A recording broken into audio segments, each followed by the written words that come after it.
The Israelis are obsessed with the idea that we're not giving them everything, right? And we give them pretty much everything, but they want to make sure they're getting everything, literally everything. For example, when the F-35 came out, they were the first ones to say, we want the F-35. And so we said, okay, we'll give you the F-35. So we just barely degraded the avionics. Okay, and we called it the F-35I for Israel. And the reason why we did that is because we don't want anybody to have exactly the avionics that we have in case, what happens if one of these crashes in Russian territory and the Russians reverse engineer it, now they have the F-35. They said, no, we want your F-35, the same F-35 that you have. And we're like, no, we're not giving it to you. Well, they're trying to steal the avionics for the F-35 because we wouldn't turn it over. It's very typical of what the Israelis do.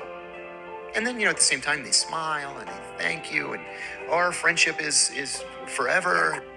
Stealing U.S. technology and bribing through AIPAC and other Zionist lobby groups U.S. politicians is just the tip of the iceberg. In 1967, Israel attacked the USS Liberty. That is a U.S. Navy ship. They struck it with airstrikes, bombs. And some reports believe they did this to prevent the U.S. from knowing that Israel was about to attack Syria.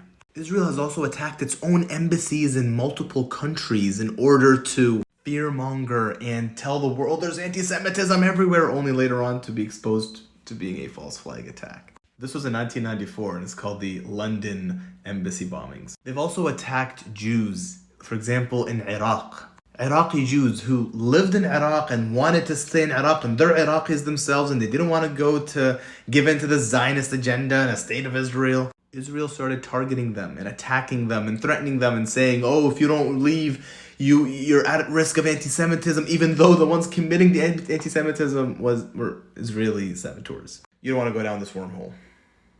No. Maybe you do, actually. I think we all should. It's nuts.